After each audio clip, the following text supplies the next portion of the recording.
We hear ya. Election years, right. They can make anyone feel a little uneasy when it comes to, well, their finances. It's like this big question mark hanging over everything. Should I be like shifting my money around, taking more risks, maybe even, and I'm just kidding here, hiding it all under the mattress? It's totally understandable to feel that way. Yeah. Uncertainty tends to make us crave stability, especially when it comes to something as important as our financial security. For sure. And all the talk about market crashes or sudden booms tied to elections doesn't help, right? It's easy to get caught up in all that frenzy. So let's unpack that.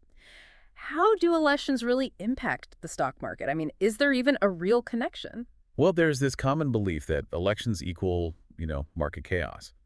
But that's where it gets interesting. The data actually tells a different story. Hmm. When you look at the historical trends, the market, it tends to be surprisingly resilient during those election years. Really? So the whole election year crash thing is more myth than reality. That's good news. Yeah, exactly. Like, there's data from JP Morgan showing that between 1928 and 2020, get this, the S&P 500, it saw an average return of 10.2% during election years.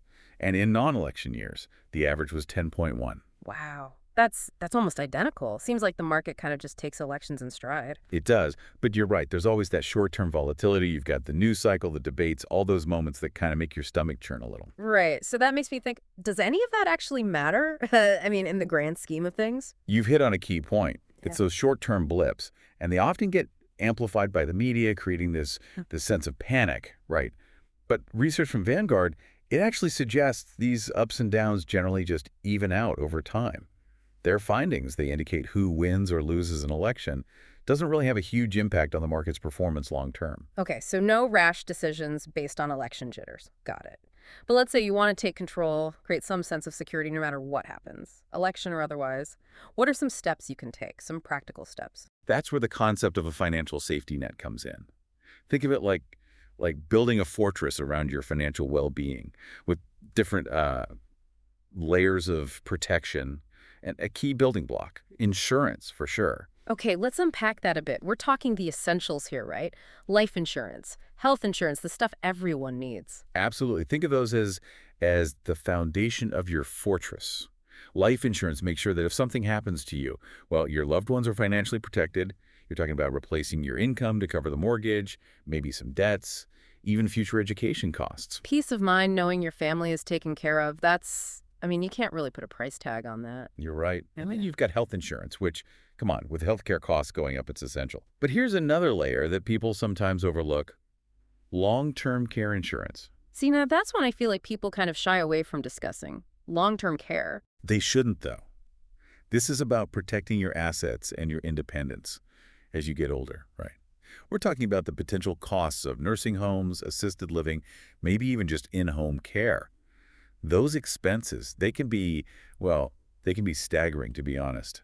Did you know that a private room, just a regular room in a nursing home, can cost over $100,000 per year on average? No way. That's more than some people make in a year. It's true. And the costs are only going up. Long-term care insurance is like a buffer, so you're not draining your retirement savings or, burdening your family with those costs. That makes a lot of sense. So we've covered building a strong foundation with insurance. But what about the folks listening who are a little closer to retirement, maybe already there? How can they protect that hard-earned nest egg and make sure their money lasts? I gotta imagine that's a huge concern. You're right on the money there. Making sure your money lasts, especially through retirement, it's a huge concern. You factor in potential economic uncertainties and, yeah, election years too. It's only natural to think about it. That's where annuities come in. Okay, annuities. I've heard the term, but honestly, they've always seemed a bit like a financial black box to me. What are they really, and how do they, work? I hear you. Think of an annuity kind of like establishing like your own personal pension plan. You're creating a steady stream of income designed to last throughout your retirement. Instead of relying on my savings and just crossing my fingers, they don't run out. Exactly. You're making a payment to an insurance company, and they commit to providing you with regular payments. This can be for a set amount of time or even for the rest of your life.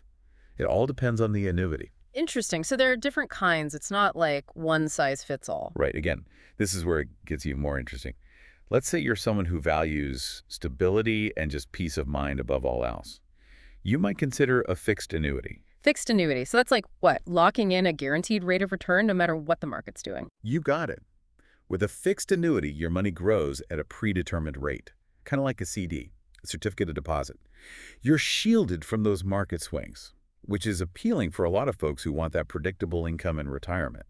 Makes sense, especially for someone who doesn't want to be glued to their portfolio, constantly worrying about every little up and down in the market. But what about the people who are okay with a bit more, well, a bit more risk, hoping to maybe grow their money more aggressively? You're talking about variable annuities. Instead of that fixed return, a variable annuity's performance is linked to how well specific investment portfolios or ones you choose, how well they perform. So if the market's doing great, your payments could go up, but Mm. there's also the risk that, well, they could go down if there's a downturn. Exactly. It's a trade-off, right? Yeah. Variable annuities have the potential for higher returns, but they do come with a bit more risk. You got to weigh your own risk tolerance, your financial goals to know which type is right for you. It's all about finding that sweet spot between risk and reward. I'm curious, with all this talk about election proofing your finances, are people actually turning to annuities for that? For more stability and control? Oh, absolutely. They really are. Annuities have gotten really popular lately. People are looking for ways to protect their retirement savings and ensure that reliable income stream, regardless of what's happening in the economy or the political scene. Just look at the numbers. Annuity sales in the U.S. hit a record $310.6 billion in 2022. Wow. Okay, that's a lot of money. Seems like annuities are becoming a go-to tool for retirement planning. So to recap, we've talked about how the market's actually pretty resilient during those election years, the importance of a financial safety net, with insurance, and now annuities, a way to create that stream of retirement income. All great stuff, but I imagine it can still feel a bit overwhelming trying to put it all together. I get it. It's like having all the ingredients for a fantastic meal, but needing that recipe to bring it all together. So let's break down some practical steps, things you can actually do to election-proof your financial future. Let's start with one of the most fundamental principles, diversification. Diversification, that's the don't put all your eggs in one basket thing, right? What's that look like practically, though? Exactly. It's about spreading your investments across different asset classes so you're not overly reliant on any one single investment or market sector. Think of it like, you imagine your investments are like a garden, right? Right. Would you only plant one type of flower? Probably not. If a disease came along, it would wipe out the whole thing. Exactly. Instead of just sticking with, let's say, stocks, you'd explore other things too. Bonds, real estate, maybe even commodities. It's all about spreading that risk around. Makes a lot of sense. What else should our listeners be keeping in mind as they, navigate their financial planning, especially now with all the political stuff going on? One of the most important things, and this is huge during election years, is to stay focused on your long-term goals. It's so easy to get caught up in the headlines, the market swings, all that. But remember, investing is a marathon. It's not a sprint. So don't let the short-term stuff, all that noise, derail your long-term strategy. Easier said than done, though, right? You're telling me. Yeah. It takes discipline. It takes a clear vision. It's like, imagine you're sailing a ship across the ocean, okay? You're going to get tossed around by the waves, the wind might shift.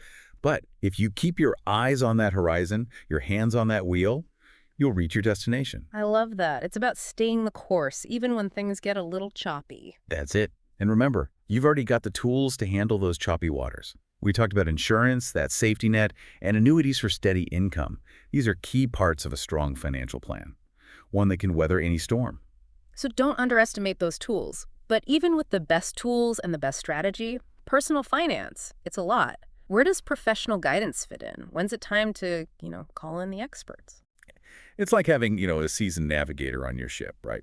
They've seen it all, charted those waters, and they can help you navigate even when things get rough. A good financial advisor, they're invaluable, especially with retirement planning, investments, all that. It's like having that personal coach, right? In your corner, making sure you make smart moves and stay on track. But it's more than just advice, isn't it? It's about having someone who really gets your goals, understands how much risk you're comfortable with, someone to build you a plan, not just hand you something generic. You got it. There's a partnership, really. You're both working towards that same goal, your financial well-being, right? Makes sense. You need someone you trust, someone who gets you, especially now with everything happening, elections and all. So as we wrap up our deep dive here, what's the big takeaway? What do you really want our listeners to remember? I want them to remember they're in the driver's seat. It's easy to get caught up in the news, the market swings, but you're not just along for the ride. Your financial well-being. It's about the choices you make, the plans you put in place. It's about that long-term vision. You've got this. It's about taking control, owning your financial future. Exactly. Don't let those political winds blow you off course. You've got the knowledge, the tools. You can weather any storm and reach your goals. I love that. Proactive steps, that solid foundation, those long-term goals, that's what it's all about. Absolutely. Remember, knowledge is power. You've got the information, the right strategies, and you can create a future that lasts. And speaking of resources, our research mentioned Helen Hou. She's a financial advisor, helps people navigate uncertain times. Her number is 408-909-5865 if you'd like to reach out. And that brings us to the end of our deep dive for today. We hope you feel a bit more prepared to face whatever's coming, election or otherwise, with confidence. Remember, you're in control. Until next time, stay curious and remember, knowledge is power.